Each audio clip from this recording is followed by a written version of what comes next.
a expectativa por mudança nesse sábado enfrenta a esperança por uma manutenção de um bom trabalho. Teremos Atlético Paranaense e Remo na Arena da Baixada, um confronto de realidades bem diferentes. De um lado se tem um Atlético do Odair que busca um giro de chave, que busca uma evolução. Do outro lado se tem um Remo que ainda não tem um novo treinador após a saída do Daniel Paulista, mas que vive a esperança de seguir com um bom aproveitamento, seguir com um bom trabalho.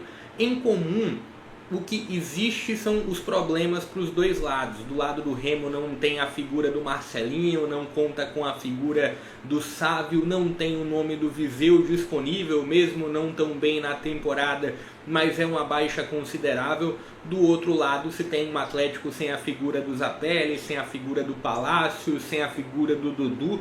Mais uma vez é um Atlético que sofre para encontrar uma solução para a lateral direita. Enfim, o que dá para a gente projetar, o que dá para esperar desse Atlético e Remo, jogo que começa às 18h30 desse sábado pela 12ª rodada da Série B. Vou trazer os destaques das duas equipes, os problemas também das duas equipes, prováveis escalações e um pouco do momento em que elas se encontram. Mas vamos falar sobre esse jogo, primeiro traçando o momento em que as duas equipes se encontram na temporada. De um lado você tem um Atlético Paranaense que não faz uma boa Série B, que não consegue atingir o mínimo esperado, e muito por conta disso teve a saída do Barbieri e a chegada do Odair Hellmann, que não venceu ainda, empata contra o Operário desempenhando mal, perde para o Atlético Goianiense sem encontrar soluções no último terço e sofrendo no jogo aéreo.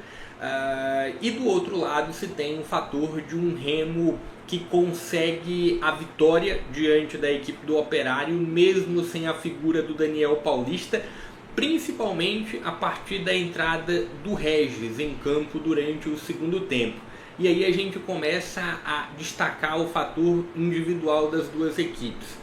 De um lado se tem um Atlético em que coletivamente não vai bem, e isso reflete também demais no lado individual. Então você tem um Juliano que não consegue desempenhar o que é esperado, você tem a figura do Patrick, a figura do Raul que perdeu espaço ainda com o Barbieri comandando a equipe paranaense, e é um Atlético que vem sofrendo demais na lateral direita. Mesmo com as peças disponíveis, o Palácios no jogo contra o Cuiabá, por exemplo, falha e é o responsável, ou um dos grandes responsáveis pela primeira derrota do Atlético na Série B. Tem outros nomes também que não conseguiram ainda desempenhar o esperado, como é o caso do Allan Kardec, que vem disputando, em alguns momentos perdendo espaço para o Peixoto no comando do ataque. A notícia positiva para a torcida do Atlético para esse jogo é o retorno do Luiz Fernando, que é um dos grandes atacantes de lado dessa Série B.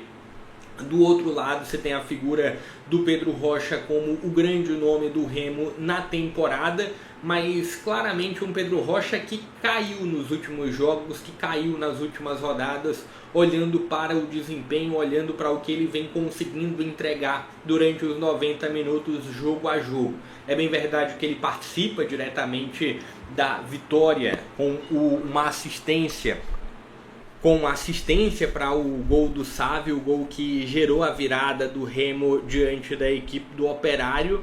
Mas se tem uma queda do Pedro Rocha, tem outros elementos em que o Remo vem podendo se escorar. Um deles é a figura do Regis, que chegou recentemente não tão bem aproveitado pelo Goiás. Você tem outros bons nomes também, como é o caso do Janderson, como é a figura do Marcelinho, como é a figura do Sávio, como é a figura do Reinaldo, Caio Vinícius também.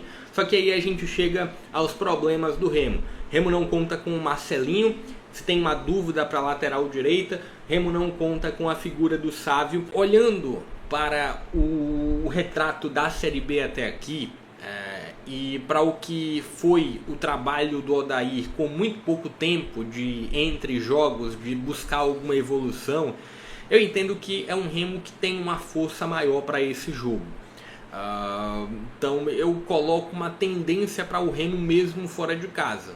mas ainda se tem esse fator da mudança do Atlético que pode gerar algum impacto em algum momento. Vamos ver se vai ser hoje ou não.